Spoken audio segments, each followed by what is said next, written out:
Ladies and gentlemen, welcome into a Deathblade guide for Lost Ark. We're sitting on the Russian server, and I've spent my time playing all 15 classes that are coming to the Western release, getting them geared up and ranked up and just kind of figuring out how they work. So this is going to be a high-level overview of the class itself, its abilities, its awakening, its engravings, how the class functions, and what you can expect going into endgame content. This will not be a detailed advanced guide for the class, what to build, what to pick, what's loving, all that kind of thing. It's just going to be a general how the design is, how it functions, and what you can expect. So that way, if you're deciding what class to play, you're not sure if Deathblade's for you, we'll go over a very quick run through of the class and everything, so you can kind of get an idea.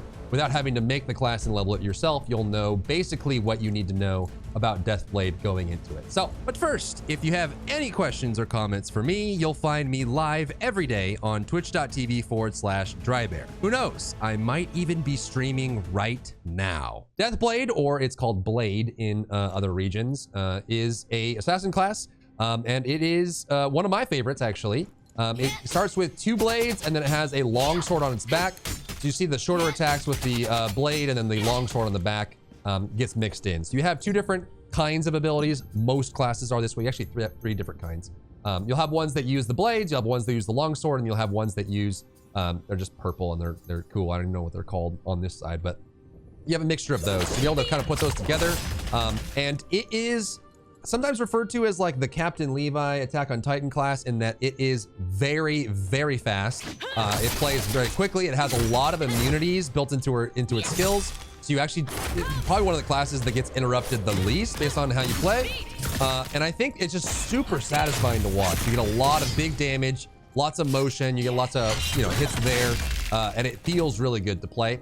So it's kind of that fast-paced rogue assassin-like class. And is super fun. So we'll start with the basic attack. A quick note on the basic attack. It, for a lot of classes, is kind of irrelevant. Almost, there are some classes that just never use their basic attack at all. They only use abilities. But it is kind of cool to see how the basic attack works, because you will be using it leveling, and some classes do mix in their basic attack if it's optimal or it works that way. So you have a hit chain here that is a couple hits plus a little like stabby stab into a big hit, and then it ends with the long sword that comes out and hits that way, which is the blade that's on your back. You can see that you have 2 blades in hand and then a big long sword on your back to use for abilities. The movement ability for the Deathblade is pretty straightforward. It's a very normal, it's a medium dash with medium speed, with medium cooldown. It's generally just very useful, and it can help you get out of it. It has all immunity super armor on there, and it has a 6-second cooldown, which is on the lower end. Most movement abilities are between 7 and 10 seconds for cooldown, but having a 6-second is pretty good, so you get a lot of mobility out of that.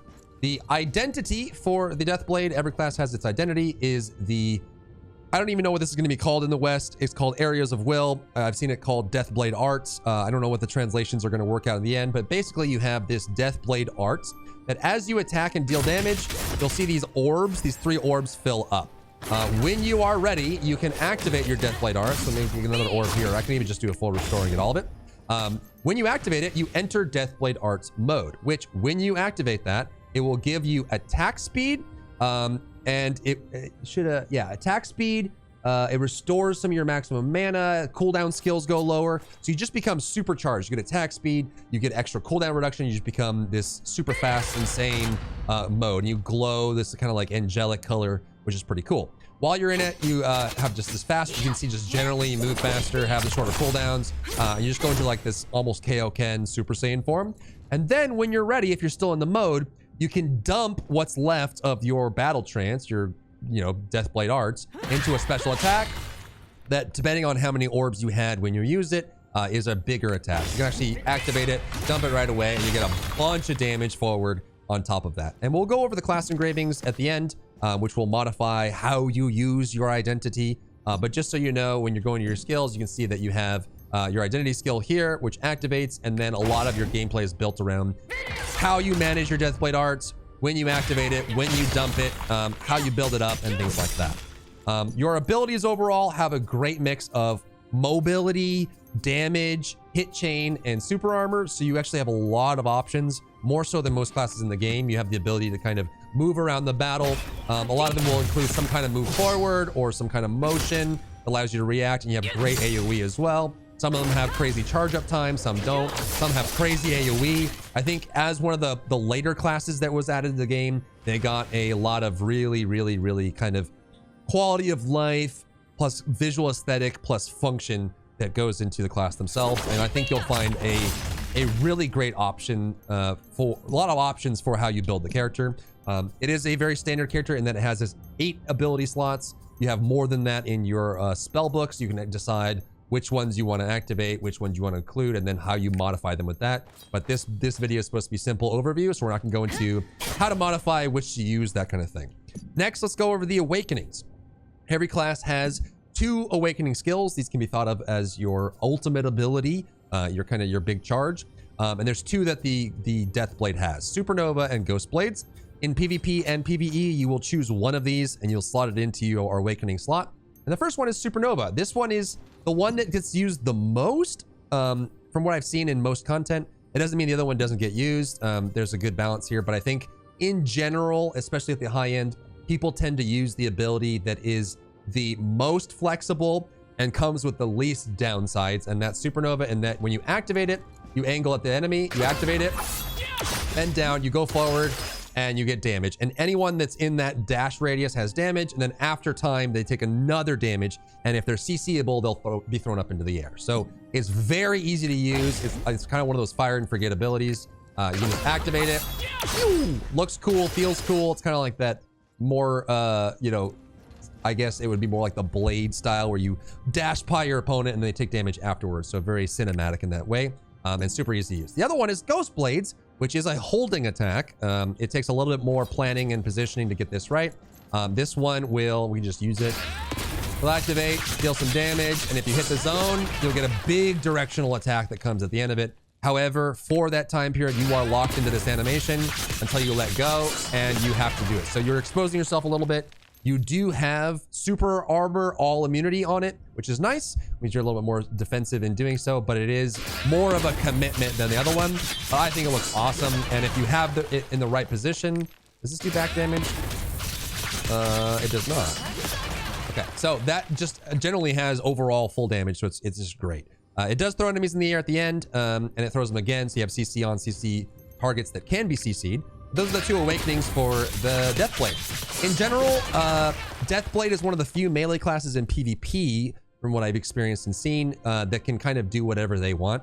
Because they have so many different options for super armor and CC immunity and stagger immunity in their abilities, they kind of just get to jump in and do tons of stuff. So they're very fast-paced, very reactionary, very intense, and super fun to play in that way. In PvE, not super hard to play. They do have some, advanced movement in how they handle their identity and what the class engraving that they choose to go with is. But in general, they're easy to pick up, easy to play, and super satisfying. So lastly, let's go over the class engravings. If you don't know what these are, engravings are another way to specify your build for your character. You'll build these up and then get passive based on how high your engravings go. You can see they come from jewelry and ability stones, but every class in the game gets access to these general engravings that do tons of different things and are out of scope for this video. You'll be able to just kind of pick and choose and add these together based on what build you want. And I'm going to wait and see how the West develops their own meta on how they put engravings together for Deathblade. However, every class in the game gets access currently to 2 class engravings. These engravings are unique to that class. No other class has access to them and are usually very build defining in that they specify how you play your character, and Deathblade is no different. They have 2 different builds that modify how you use your Deathblade arts, and they're super interesting. So let's go through them. The first one, it's called Dancing Explosion here. Based on the translations, the name's going to change, so I don't know what's going to be called when it reaches the West, but this one is your I don't really want to be in Deathblade arts very long kind of build, and the other one is the opposite. So with Dancing Explosion, when you get full restore, the way this works as an engraving is you will, when you go into Deathblade arts, the orbs do not drain for 2 seconds when you first enter it, and then when you use it, you get a buff based on how many you used when you had it. So if you go into Deathblade arts and then you dump your big attack, which uses up the rest of your orbs, and then you exit Deathblade Arts, you will get a buff that lasts 30 seconds. I believe it's 30 seconds at all ranks, right? Yeah, 30 seconds at all ranks. That gives you attack speed, move speed, and up to 36% attack power. So the way this build works is you just fill up your Deathblade Arts, you activate it, and then you immediately dump it. For most cases, you can wait a second or two. And then based on the 3 orbs that you have, you get a buff. So you are basically going into Deathblade Arts for the sheer purpose of dealing a big burst of damage and then giving yourself a buff so that you're stronger outside of Deathblade Arts, which is straightforward and super powerful. And obviously, since it's a scaling ability, you will know that as you get better gear and get more base stats, the percentage base increase of this is stronger and stronger.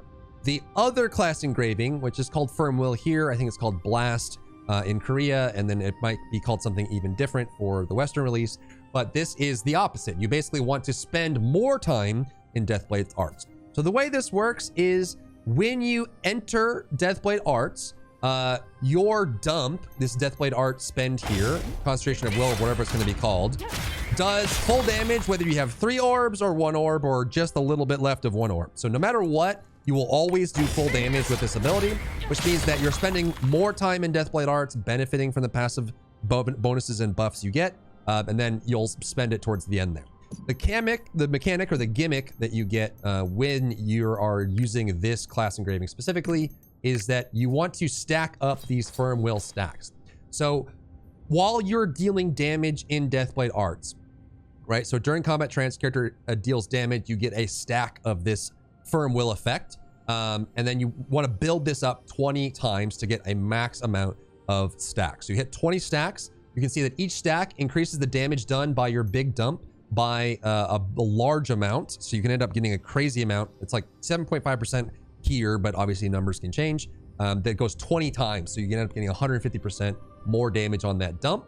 And then when you exit, this is the other part that's super important. For each level of the effect, for each stack of the effect, the Deathblade accumulates 5% of will energy at the moment of exiting combat trance, which means if you get 20 stacks, when you dump your Deathblade Arts, so you get this, you'll activate, and then you'll want to deal damage, kind of dump things onto the target, getting stack as much as you can. And then once you get 20 stacks, you dump this for a huge burst of damage.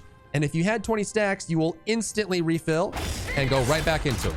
So the gameplay there is more around making sure that when you enter Deathblade Arts, you get your 20 stacks as fast as possible before the ability drains. Then you can use it for full damage and then go right back into it again. So while one is get to Deathblade Arts, spend it immediately, get a buff, and spend most of your time outside of it, the other class engraving is get to Deathblade Arts and stay in it for as long as humanly possible. Make sure you're getting your stacks and spending it for the bit there. So that overall is the Deathblade. That's how it works. That's how the mechanics are. And honestly, you know, it's a great class to play. Super fun, super satisfying. I don't think you'll ever feel like you've made a wrong choice by going Deathblade. So that's going to be it for this. If you're looking for an overview of all the classes, we have that linked on YouTube as well if you want to look at just general which class to pick. But these are more in-depth mechanic reviews of how the class works and what you can expect. If you enjoyed yourself today, leave a like down below. You can support me and my work on Patreon and view Patreon exclusive content, link in the description. Thank you so much for tuning in, and I'll see you in the next one.